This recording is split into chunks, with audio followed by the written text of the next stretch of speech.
really do believe that.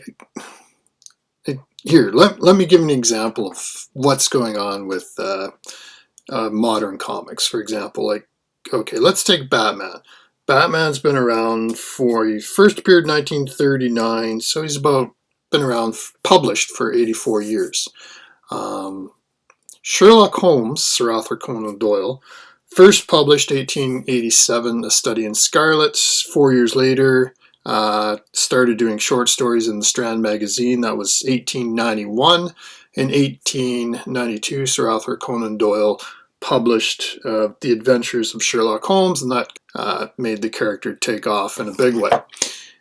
So, can you imagine, okay, if Sherlock Holmes had been published literally monthly, like Batman's been published every month since 1939, can you imagine the same thing with Sherlock Holmes? Like, he would have went until 1976.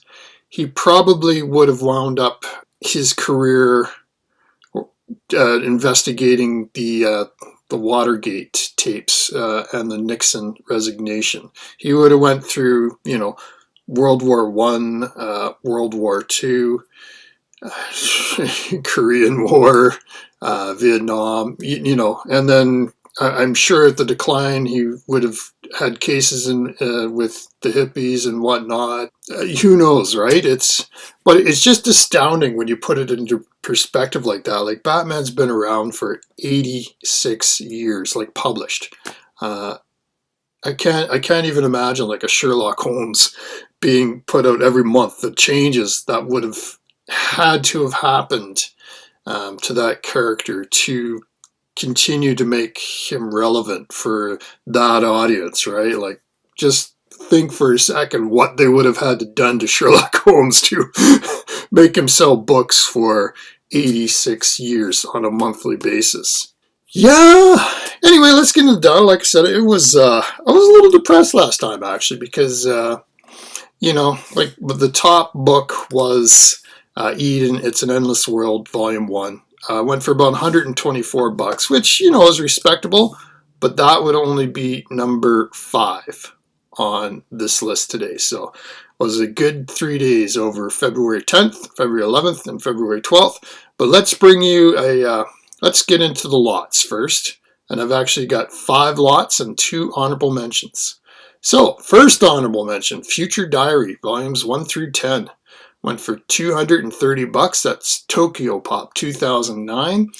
Didn't quite make the list, but as you've seen in previous lists, Future Diary Volume 6 is a very valuable book. So this was actually a pretty good deal for the entire lot. Honorable mention number 2 has again appeared on this list before, and it's Lady Snowblood Volumes 1 through 4. Went for $250. That's 4 volumes going at about $62.50 each. And that's Dark Horse from 2005. As I mentioned before, Lady Snowblood was the inspiration for the Kill Bill movies, apparently, for Quentin Tarantino. So it continues to be a very valuable set of 4 books. 5 was no stranger to the list. It's Trigon Maximum, volumes 1 through 12. Went for $302.39, a little over $25 a book. Dark Horse, 2004. Another perennial favorite, number 4, Fruits Baskets, volume 1 through 23, $325. That's about $14 a book. Tokyo Pop, 2004. Number 3, and I'm seeing these more and more, Yu-Gi-Oh! Duelists, volume 1 to 24, $405. That's almost $17 a book. Viz Media, 2005. Number 2, this was a strong sale, it was Code Geass, Lelouch of the Rebellion, volumes 1 through 8, $416. That's $52 per volume. That's Bondi, 2008. And finally, the number 1 lot for February 10th, February 11th, and February 12th was Lone Wolf and Cub, volumes 1 through 28. Went for $483.83. That's about $17.28 a piece. Dark Horse, 2000. Pretty good for the lots, but I'm telling you, the individual volumes, you'll never guess what was number one. But here's a hint: never doubt the power of boys' love. So with that, let's get into the individual volumes. Okay, my first honorable mention, and this is the world I'm from. It's actually a comic book, but just to show you guys like what kind of prices even raw comics can go for. It's Astro Boy #1 from Gold Key, 1965. Went for $265. If I counted this as a manga, it would literally top the list today. But it's a comic, even though it came, I found it under my manga English search because they had manga as one of the titles. So, honorable mention #2, and I've seen this one almost make the list a few times, so I wanted to include it. It's Drifters, Volume 1, 2, and 3 from Dark Horse, 2011. Went for $160. That's about $53 a book. As I said, this has been one of those bridesmaids now for such a long time that it's not been quite on the list, but I wanted to include it just to let you know, like, these can go for pretty decent money. Honorable mention #3, and the final honorable mention from Far Away, Volume 4. $68.56. Viz Media 2005. Literally just missed the list by less than $1. So it was so close, I had to put it on. Let's get to number 10. Number 10, BTX, Volume 15, $69.33, Tokyo Pop, 2008. Number 9 is Tiger and Bunny, Volume 3, went for $85, Viz Media 2013. I read a little bit about Tiger and Bunny, seemed kind of cool. It's sort of a superhero, but not quite superhero in the future.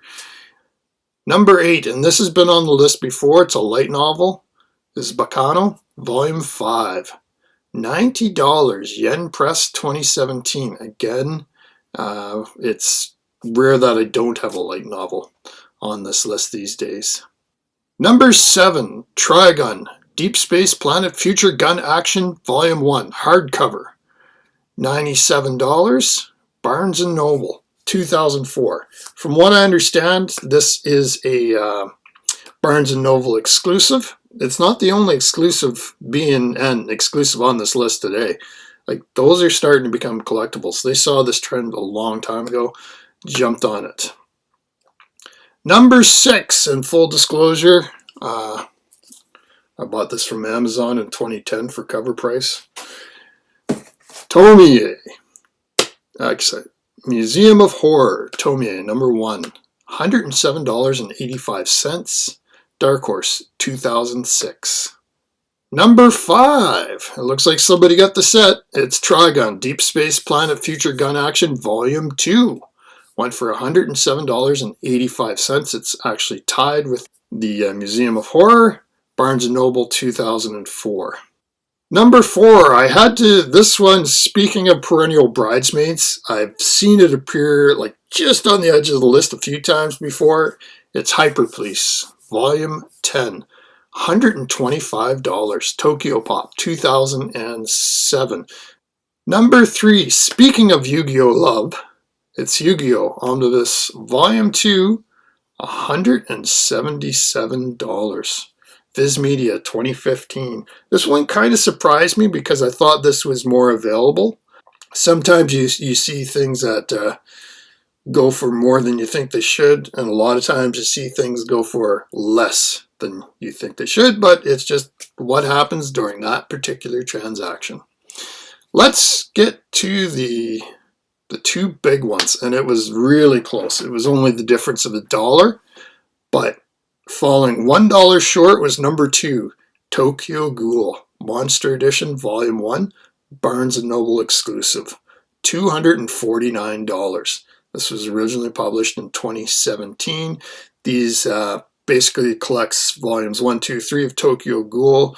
Was put out exclusively by Barnes & Noble, which means they're fairly rare, much more rare than the Tokyo Ghoul manga. So $249, wow. Pretty good, but not as good as number 1. And The power of boys' love is strong, let me tell you. This one, I know this is a rare volume because it was put out by Digital Manga Publishing in 2013. I don't think they printed a lot of these. It's a well-loved series, well received, but it's The Tyrant Falls in Love, Volume 8. Went for $250. Pretty good for a tankobon. But I have the feeling that these are really hard to get a hold of. But there you have it. I'll post the spreadsheets. And overall, it was a really good day. Or really good 3 days, I should say.